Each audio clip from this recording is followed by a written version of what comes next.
Hi Jennifer, I wanted to give you an update on your table. These are the end tabletops here.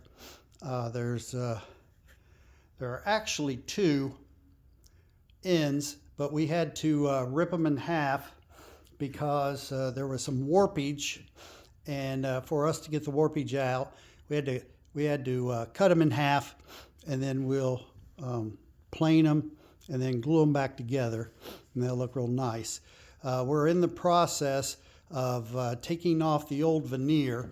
As you can see, this one we still have to get off. It's glued on there pretty tight. This piece we have all cleaned off, and what you see here is the wood is poplar with some oak pieces that have been glued on the ends, and the veneer has been removed, and we'll put new oak veneer on the end pieces here, so they'll look really nice with the veneer. I'll pull a piece of veneer here in a minute and I'll show you. Here is a piece of veneer that I've taped onto the board, and as you can see, it has a really nice grain pattern. It'll be glued and secured onto the board, and then it'll also be stained.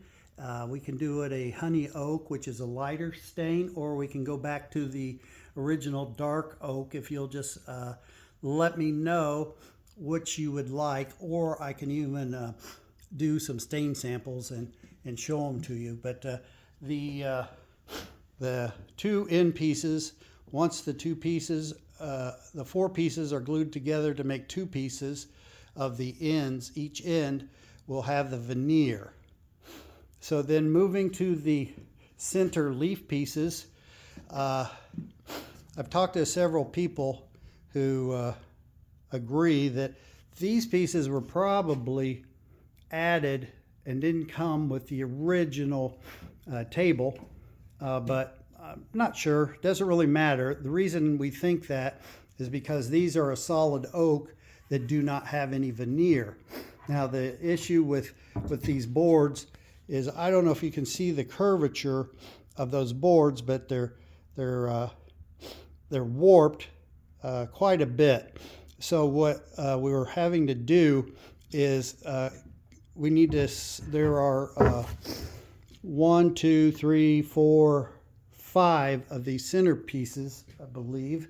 And what we had to do, since they are warped, we've had to rip them in half.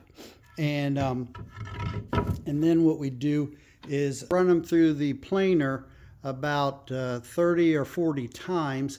And it's a very time-consuming process because you can only take off about 1/16 of an inch at a time, since the wood is such a heavy oak.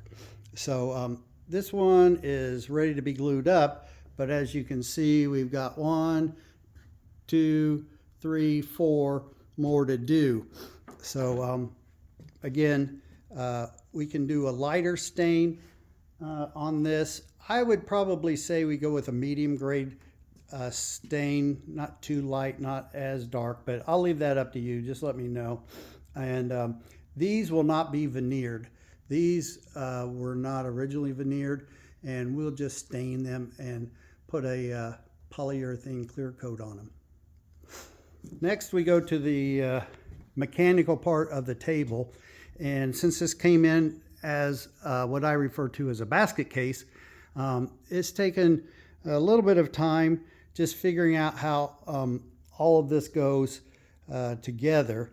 And I have worked with my partner, who is a wood and mechanical expert, and we figured out how these all go together because it's been, I think, again, I believe it's been altered or modified to take the 5 extra leaves, and so we've got it figured out, I think. We just need to clean up and do a light sanding on it. These two pieces, this one here and this one here, this and this are the same piece, and they expand out 1, 2, 3, 4 of those links. which are, I think, 28 inches, if I'm not mistaken. So we've kind of got that figured out. We've got the this leg support that goes on the end of the table, which probably will have to be remade, and then another one made for the other end of the table. Not too much of a big deal. Then we go to the skirting of the ends, and as you can see, we've started to clean this up a little bit. It's looking pretty good. Not a lot of rot. This one we still need to sand down, and but it's all in pretty decent shape. This wood cording looks pretty good, and then we just have to come in and do some corner supports in here, and that should come out pretty good. Finally, we have the legs. These are quite beefy legs, as you well know, and there are 5 of these legs. There's 4 on each, 1 on each corner, and then there's 1 center support. Again, this has taken quite a bit of time because this is a solid post that has been wrapped in veneer, and so we have to sand it and remove the old varnish very carefully, and so that's quite a time-consuming task. We haven't tackled yet the foot portion of the leg, but again, with these little intricate grooves and pieces, it's going to take a little bit of time.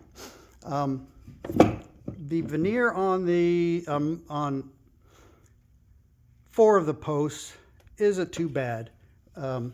We can go in and with some wood putty and fill in some of these cracks, and then I'll also seal some of them with epoxy so they're all even.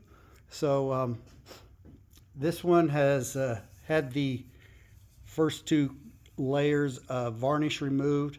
We'll do another stripping, and then we'll sand all of them down so they look more like this here, and then we'll tackle these little bottom pieces here, and we'll look at getting some new wheels, or if these are in good shape, I can maybe sandblast them and powder coat them and put them back on there. Leg that's over here isn't in quite as good a shape. We've been working on this one for about 2 days, but as you can see, we've lost a lot of the veneer on this piece. We've got a couple of options. One thing we could do is we can fill in the gaps with some epoxy, and we can do a faux wood finish on it. I'm pretty good at doing that. I've done it in the past. And then we can set this leg as the center post leg, which wouldn't be as noticeable. And I don't think it would be noticeable even if you stuck it on the end. But this is what an unfinished leg looks like here. And this one was the original center post leg. So it's not in too bad a shape. I think that as you can see, there's some fine cracking, but I think we can sand that out and use some wood filler on it and some dark stain, and it should look pretty good. So I just wanted to close up and say that this has been a fun project. It's definitely a challenge, very time consuming, but we're moving forward. If I had to take a guess, I've got one of my guys working on it full time, and then I come in and jump in for direction and also to help run boards through the planer. So I'm looking at maybe the first week of February is our hope to have all this completed. Please feel free to reach out if you have any questions, and also let me know what you think about, that medium to dark range stain and polyurethane. So talk to you soon. Thank you for your business. Happy New Year. Bye.